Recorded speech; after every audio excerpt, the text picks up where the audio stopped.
Hi everyone, and welcome to today's Fair Work Ombudsman webinar, Workplace Compliance Made Easy, a small business owner's guide to staying ahead. My name is Chris, and it's a pleasure to be talking to you all today, whether you're joining us live, viewing the webinar on catch up through our YouTube channel, or whether you're listening to the audio from the webinar. Before we get into the main presentation, I'd first like to acknowledge, in the spirit of reconciliation, the traditional custodians of country throughout Australia and their continuing connection to land, waters, skies, and communities. We pay our respect to the elders, past and present, and extend that respect to all Aboriginal and Torres Strait Islander people here today. I'm presenting from Wurundjeri country today in Naarm or Melbourne. Also, don't worry about taking notes on website addresses or any tools or resources mentioned in the webinar. For those who have registered, you'll receive an email after the session with a bunch of links to the information that we cover today. And if you're watching catch up on YouTube, you'll be able to access the links in the description below. The information in this presentation is general in nature, so how it applies to you will depend on your personal situation. For more information, please visit our website www.fairwork.gov.au or call us on 13 13 94. Okay, so let's get started.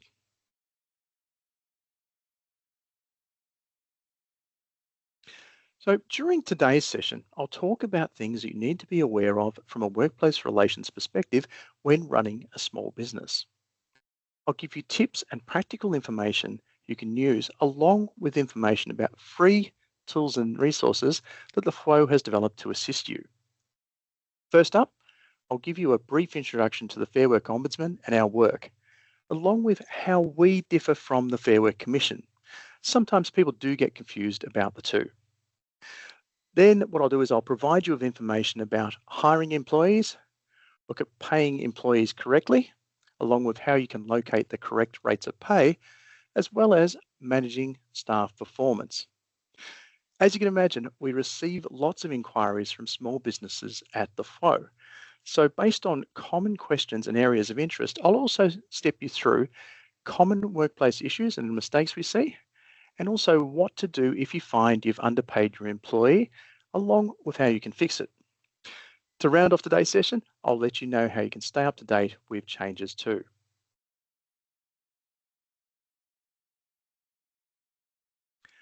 Now, let's get underway with a little introduction to the Fair Work Ombudsman, or the FWO, as we call ourselves, what we do and how we can help. Hopefully, most of you have heard of us. The Fair Work Ombudsman is Australia's independent national workplace regulator, and our remit is broad: approximately 14 million Australian workers and 1 million employing businesses. In Australia, all employees have rights protected by workplace laws. And these laws apply to everyone, including young workers, visa holders, and international students, regardless of visa length or their length of stay. We provide free, impartial advice, education, and support to employees, employers, and organisations.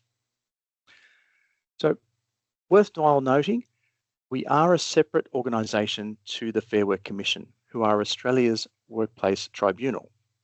They handle issues like unfair dismissal, bullying, sexual harassment, and disputes about awards and agreements. They also review the national minimum wage and the minimum award rates of pay each year. And you can visit www.fwc.gov.au for more information about the Fair Work Commission.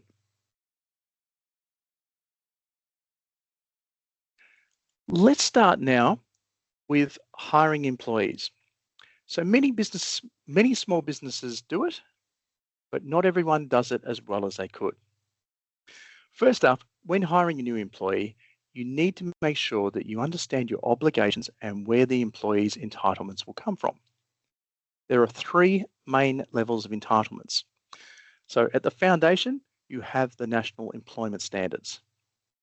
And they apply to all employees in the Fair Work system, and they provide basic entitlements like sick leave, annual leave, and public holidays. Then you have what's known as an award. And these are like the rule book for specific industries or jobs. These awards set entitlements for things like minimum pay rates, rostering, meal breaks, and overtime. And at the top of the pyramid are what's known as employment contracts. So employment contracts can set other entitlements, but they can't provide less favourable entitlements than what are covered in the NES, the National Employment Standards, or in the award. Now, some businesses choose to negotiate their own enterprise agreements to apply instead of the award. And there are specific rules about how this happens, and they need to be approved by the Fair Work Commission, but we won't be going into this today. You'll want to find the right award, and you can use our Find My Award tool to make sure that you're using the correct one. You may also want to check if an enterprise agreement applies, and to do so, you would have to look at the Fair Work Commission website that I referred to a moment ago. When considering hiring staff, many people ask us whether there's a guide that they can refer to. We're happy to say there is one available. It steps you right through the process, from deciding on the employee, whether they be full-time, part-time, or casual, and then determining the pay rates and conditions and superannuation before you get to work on hiring the right candidate. To assist with the hiring process, business.gov.au have developed a tool to help you build one that's tailored to business needs and complies with workplace laws. Doing the right preparation work early will really assist in the efficient and effective onboarding of a potential candidate. As mentioned before, to work out the right pay when hiring a new employee, you need to decide on the person's employment status. That is, whether they'll be full-time, part-time, or a casual employee. In short, full-time employees are usually employed on a permanent basis or on a fixed-term contract. They work an average of 38 hours per week, and they're entitled to things like paid sick leave and annual leave. Part-time employees, they usually have regular hours, but their hours are less than 38 per week. Like full-time employees, they're usually employed on a permanent basis or on a fixed-term contract. Part-time employees, they get the same minimum entitlements as a full-time employee, but they get them on a pro rata basis. As you know, casual employees are a little different. A person to be considered a casual employee if, when they start employment, the employment relationship has no firm advance commitment to ongoing work, taking into account a number of factors, and they're entitled to a casual loading or a specific casual pay rate under an award, registered agreement, or employment contract. For most employees, the minimum wage is set by the award that covers their industry or their occupation. Awards cover many industries, many different industries and occupations, so it's important to get it right. For example, your business may have employees covered by awards such as the Restaurant Industry Award or the Building and Construction Award. And please don't worry if this sounds a bit confusing. We have an award finder tool that can help you figure out what applies. There's also a national minimum wage that applies to employees not covered by an award or a registered agreement. Each year, the Fair Work Commission reviews both the national minimum wage and minimum pay rates under awards as part of the annual wage review. Most changes begin on the first pay period on or after the 1st of July. And the one thing I always recommend is to sign up for our email updates. We'll let you know when the award rates are increasing, and it will give you that little bit of peace of mind that you're not going to inadvertently miss a pay increase. Awards also set the rules for penalty rates.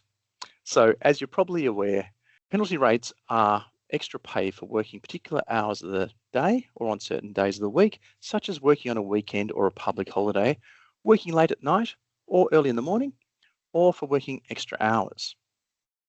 Awards also have rules about allowances employees get for doing certain things.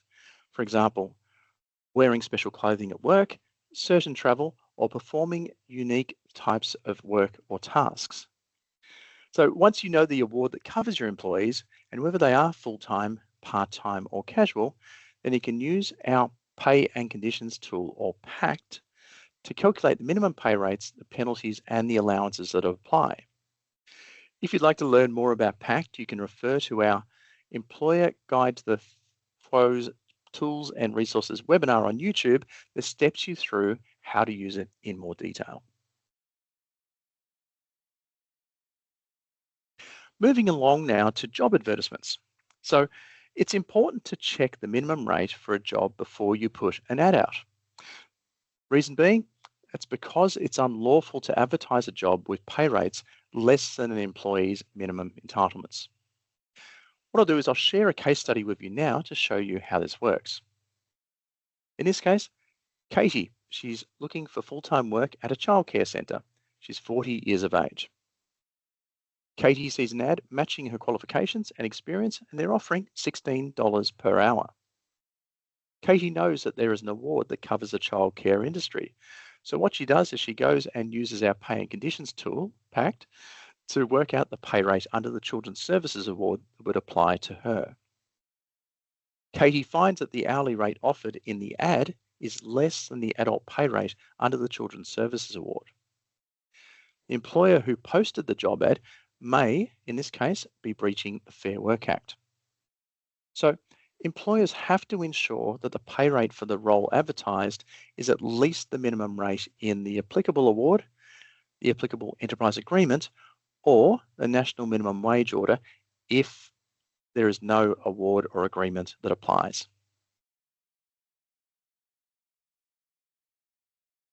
Next, we'll look at the arrangements in relation to the hours of work. So the hours of work are normally set by an award or an enterprise agreement. And this is another reason why you need to be familiar with your award or agreement. Ordinary hours can be different for full-time, part-time, and casual employees.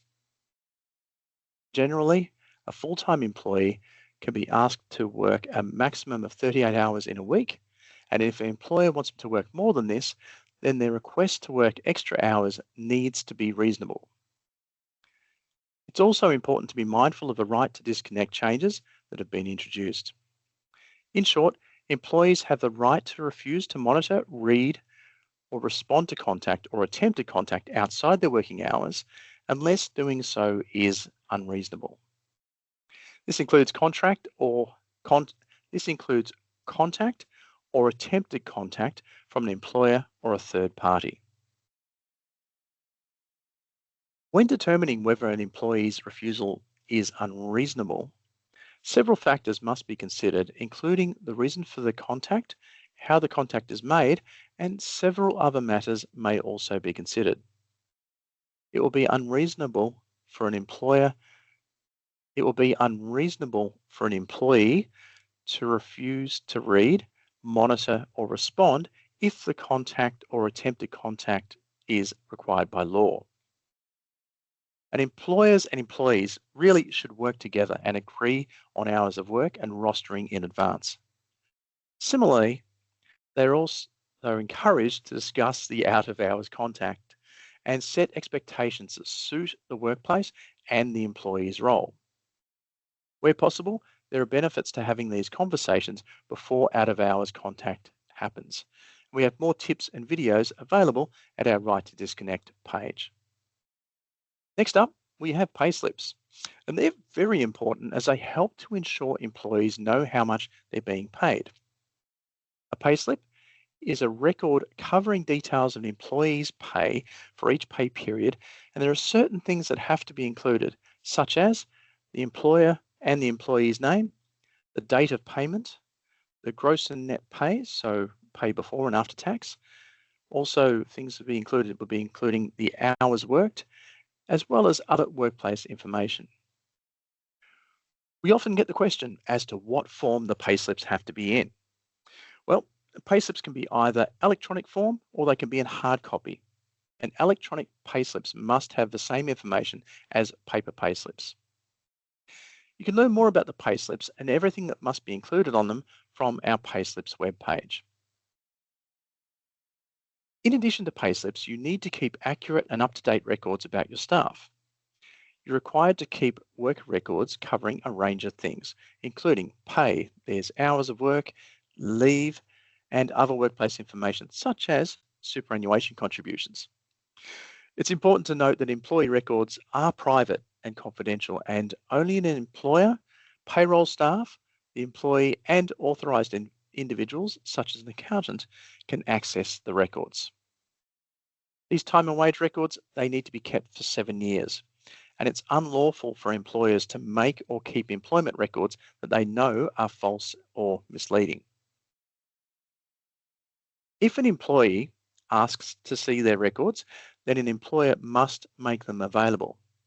This includes after an employee has ceased employment. Our Fair Work inspectors can also ask for time and wage records to find out what an employee is entitled to and whether they've been paid correctly. More information about the record keeping obligations, please refer to our record keeping page. And if you're interested, you can also complete our online record keeping and payslips training course on our website as well. So from time to time, we receive inquiries about employment contracts and how they work. Just to explain briefly, an employment contract is an agreement between an employer and employee that sets out the terms and conditions of employment. The employment contract, it can be in writing or it can be verbal. So as mentioned earlier, an employment contract can't provide for less than an employee's minimum entitlements. So always be careful if there is an employment agreement that states a rate of pay, that the rate of pay is at least the minimum rate of pay specified in the relevant award, enterprise agreement, or national minimum wage. So here's a case study to illustrate where an entitlement would come from an award and not an employment contract.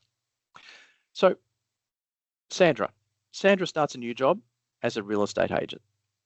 She signed a written employment agreement when she commenced in the role.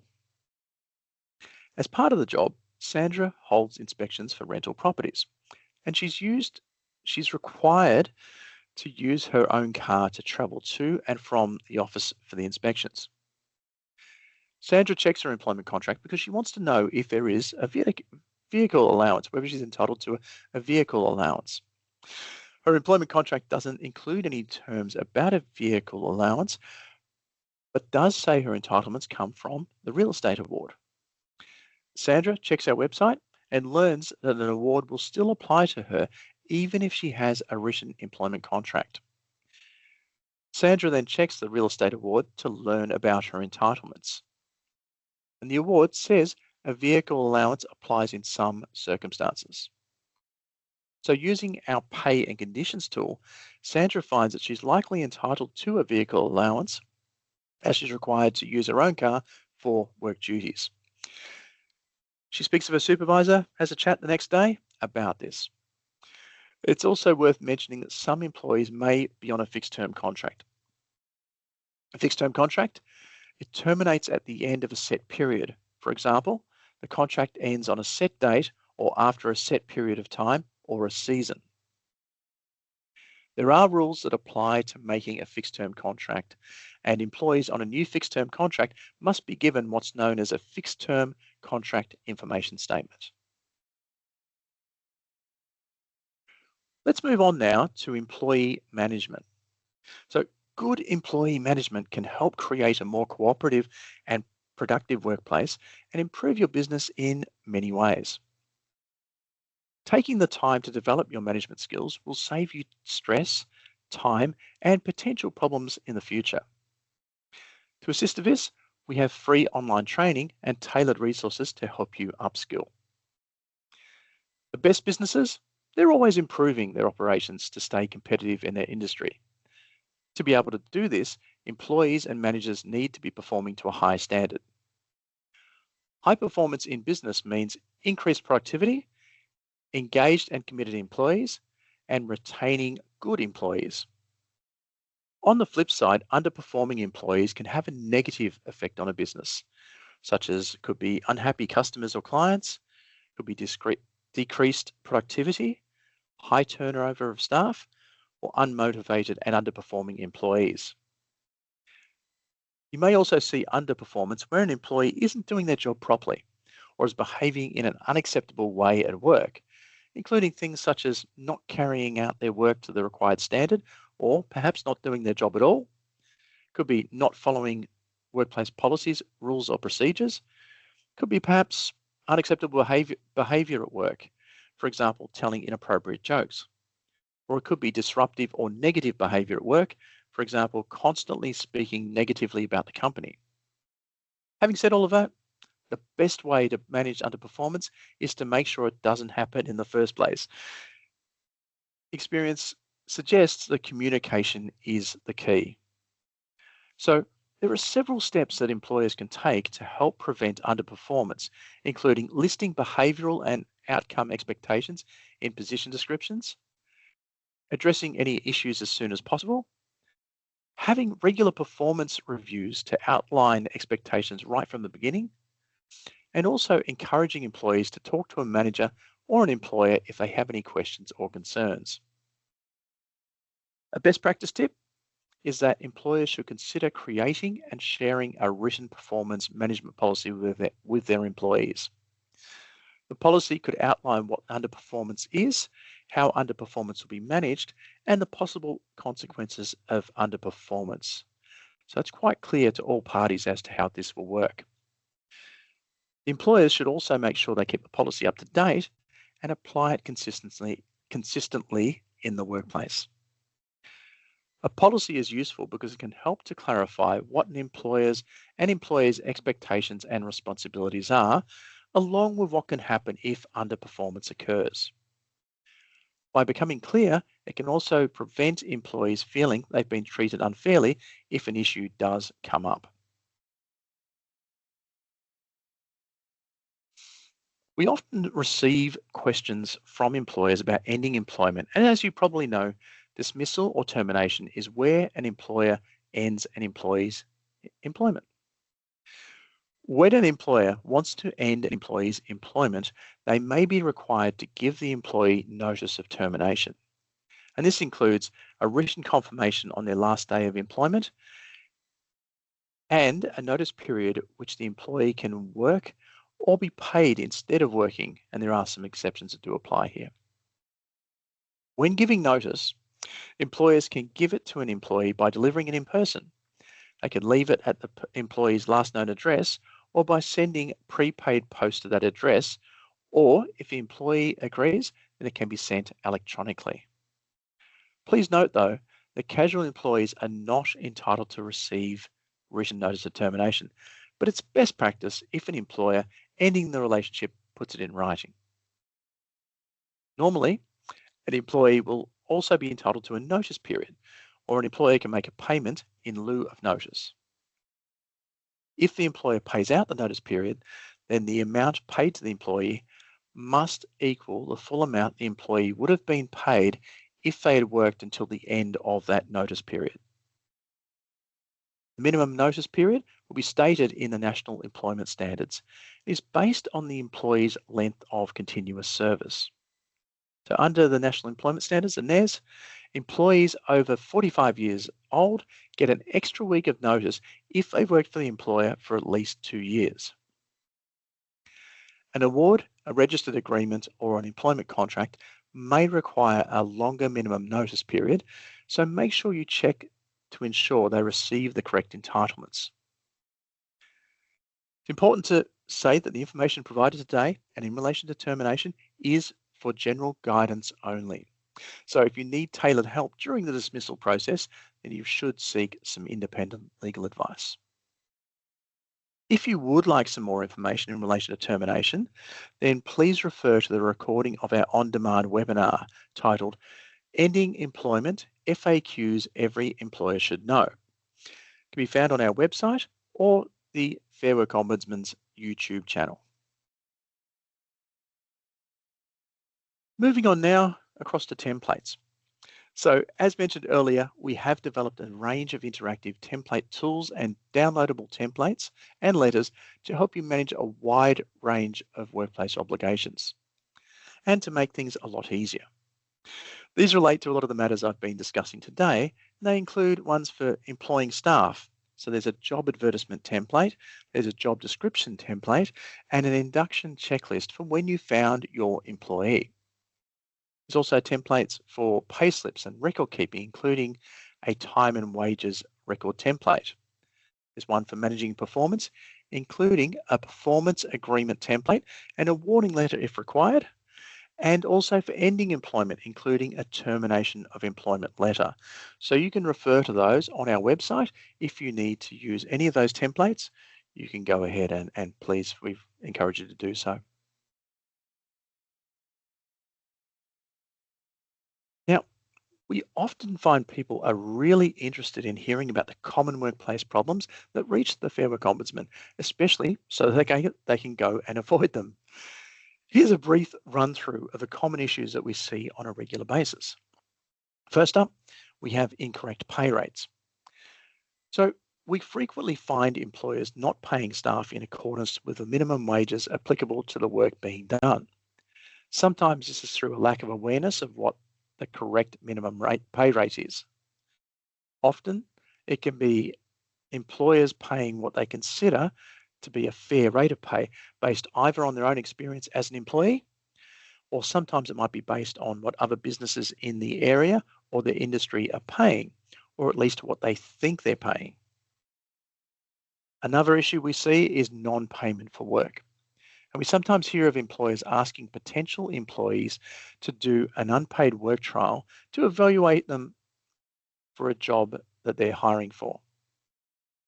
Unpaid work trials are only okay in very limited circumstances. To be a lawful unpaid trial, the trial needs to be only for the purpose of demonstrating the skills required for the job. The person must be directly supervised the whole time, and the trial can only last as long as necessary for them to demonstrate that they have those required skills. If you'd like to trial a worker for a longer time, then they should be engaged and paid as a casual. Another issue we see is with unauthorized or unlawful deductions. So deductions from an employee's wages to cover items such as losses, could be breakages, till shortages, and customers who don't pay, that would be unlawful. So deductions can only be made for an employee's wage in very limited circumstances. Another issue we see is employees being paid in goods and services instead of money. So an employee must be paid in money for all work, and they can't be paid with a meal or in clothing, for example. Another one we see, the final one of our examples, is not being provided with payslips. So payslips must be given to an employee within 1 working day of payday, even if an employee is on leave.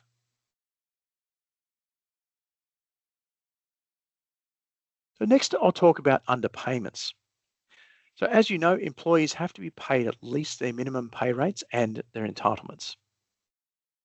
In our general experience, we find that underpayments often happen because of a mistake or a payroll error. Fixing it quickly and getting it right in future is important, and not following the law can lead to serious penalties. So what I'll do now is I'll step you through some practical steps about how to fix an underpayment.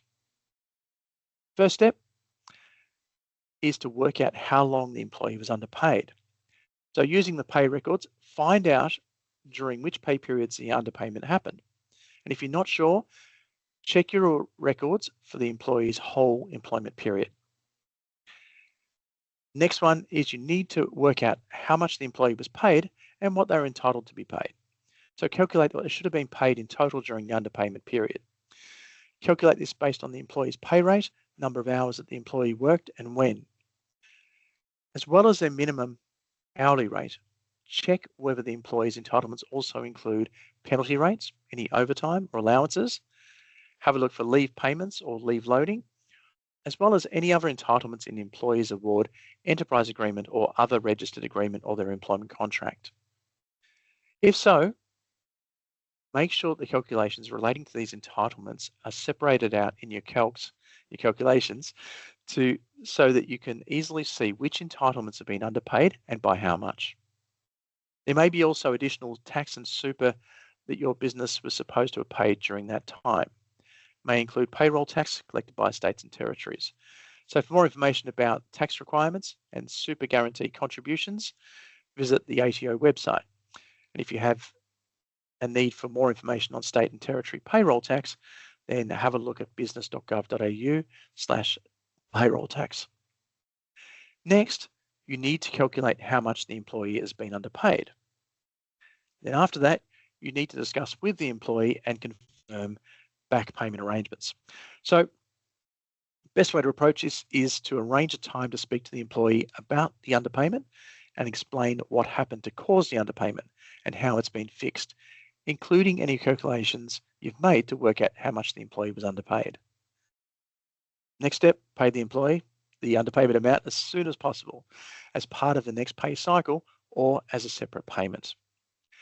And importantly, don't forget to record the back payment in the employee's pay records as well. Finally, you should keep up to date with the future wage increases to ensure that similar issues don't arise in the future. So be ready for those future pay increases by checking the employment classifications in relevant awards and noting any other types of pay changes. Also, get alerts from us about annual wage increases and award changes when they happen by subscribing to email updates. If you want to read about rectifying underpayments, there's a page on the FWO website that steps you right through the process. And a really good best practice tip, as a good takeaway, is to set a reminder for when employees are likely to need a pay increase, like on the 1st of July, when minimum wages usually increase, and on a junior employee's birthday or an apprentice's yearly progression. This will help to prevent future underpayments.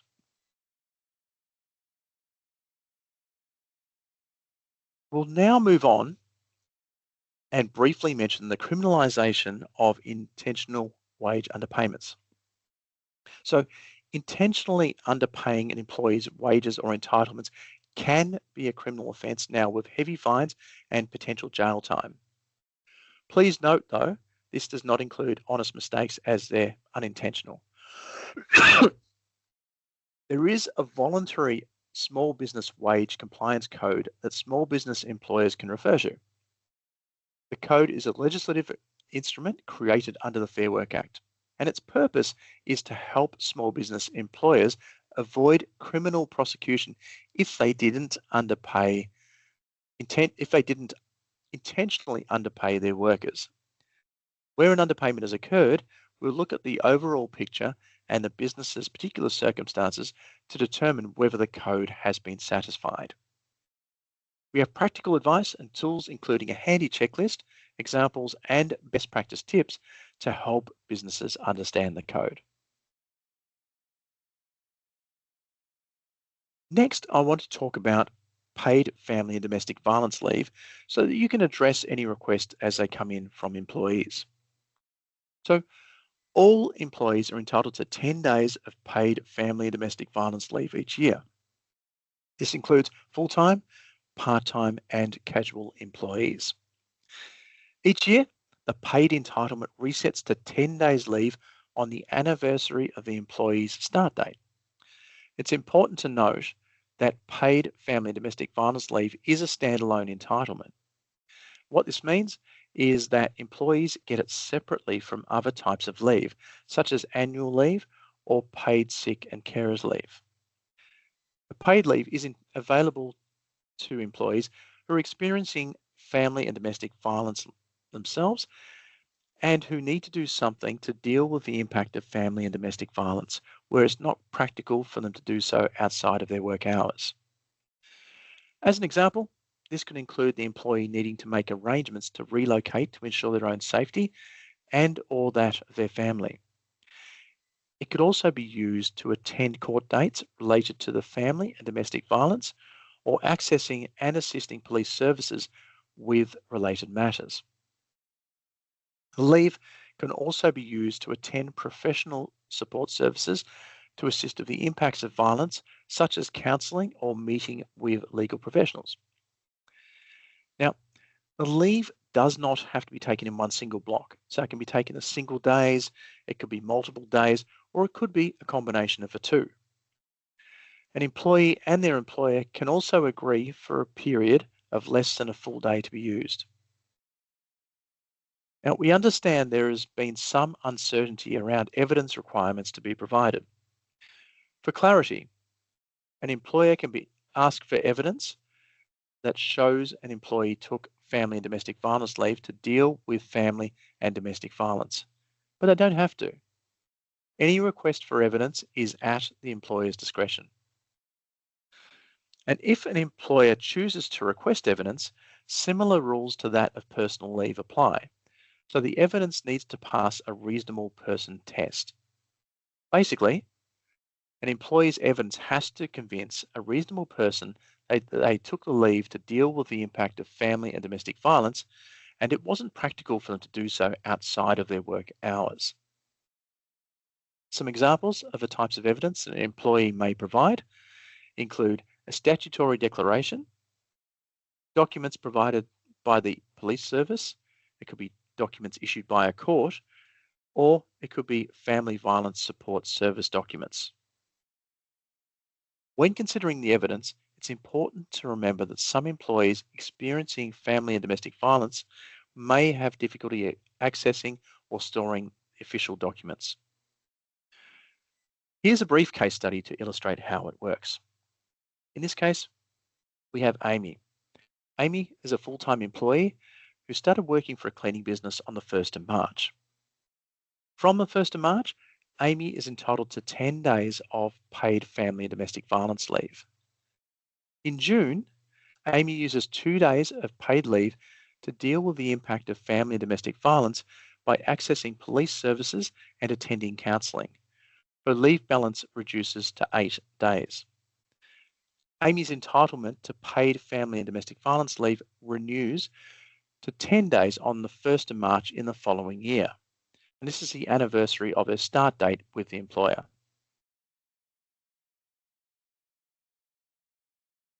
As mentioned earlier, it's important to stay up to date with the changes to workplace laws, and you can do that via the Fair Work Ombudsman website homepage at www.fairwork.gov.au. On that page, you can also locate the newsroom, where there's latest news and media releases are also located.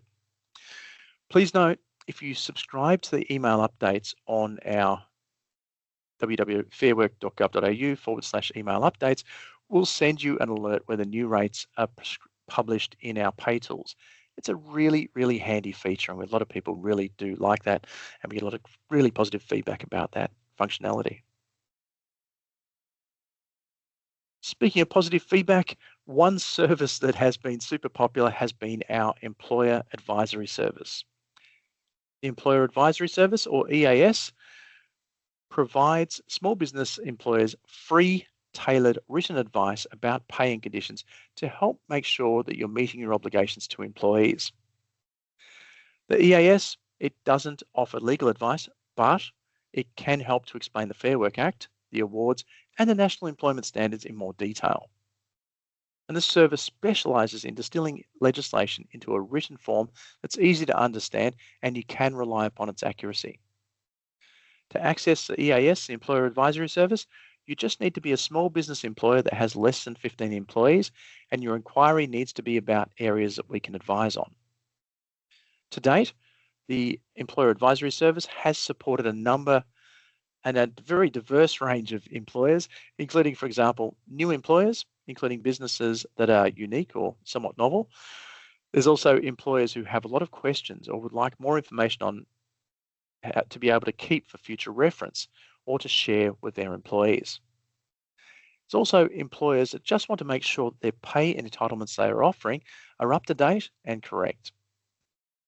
So an inquiry to the Employer Advisory Service can be lodged using an online form through the FWO's Small Business Showcase, which I'll discuss shortly, and it can be emailed directly to the Employer Advisory Service, to the EAS.